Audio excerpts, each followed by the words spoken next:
కడు పేదరికంతో ఒక వ్యక్తి సహాయం కోసం ఎదురు చూస్తున్నాడు. కడు పేదరికంతో సహాయం పొందాలని ఎదురు చూస్తున్నాడు. కానీ చెమ్మగిల్లిపోయే కళ్ళు, నీరసించే ఒళ్ళు, నీరసించిన అతని శరీర భాగాలు, కానీ ఎక్కడో ఒక చోట సాయం అందుతుందేనేమో అని ఒక ఆశ. కానీ చివరికి ఎక్కడ కూడా ఆ సహాయ సహకారాలు అందలేదు.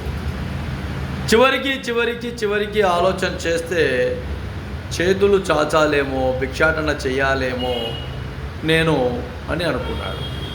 భిక్షాటన చేసేదానికి నా వయసు 70 ఏళ్ళు, 80 ఏళ్ళు, 90 ఏళ్ళు కాదు. నేను ముసలోడని కాదు, నేను ముసలి వయసు కాదు. వెంటనే ఆలోచన చేసి మళ్ళీ మైండ్కి వచ్చేసింది. చెమ్మగిలిన కళ్ళు, ఆశతో చూసిన కళ్ళు, ఎదురు చూసిన శరీర భాగాలు, ఏమైతేనేమి నేను శ్రమిస్తే ఈ కండలు కరిగిన, ఎముకలు విరిగిన, శరీరం నుజ్జు అయినా కూడా ఏదో ఒక రోజు మనం చనిపోవాల్సిందే. ఆ చనిపోయే ముందు ఏదో ఒక విధంగా మనం బతకాలి. ఆ బతుకు జీవన విధానాల్లో మార్పులు తీసుకుంటూ పోవాలి ముందుకు. ఎందుకు ఈ భిక్షాటన, ఎందుకు వేరే వ్యక్తుల దగ్గర చేతులు చాచడం అన్న ఆలోచన వచ్చింది ఆ వ్యక్తికి. వెంటనే తన విధానాలు మార్చుకున్నాడు. విధానాలు మార్చుకొని వెంటనే ఆలోచన శ్రమించేదానికి ముందుకెళ్ళాడు. శ్రమించాడు. రకరకాలుగా ఉన్నత విధానాలను అమలు చేసుకుంటూ వెళ్ళాడు.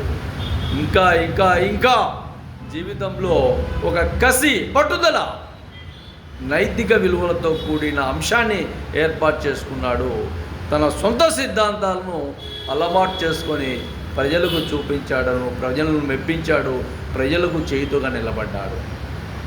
అలాంటి వ్యక్తిత్వాలను ఎక్కడ కూడా ఇంకో చోట ఇలా అడగడం అనేది కరెక్ట్ కాదు. మీ ఆలోచన విధానాలతో ముందుకు వెళ్ళే విధంగా ఉండాలని కూడా చాలామంది వ్యక్తులకు మహాజన రాష్ట్ర సమితి తెలియజేస్తారు.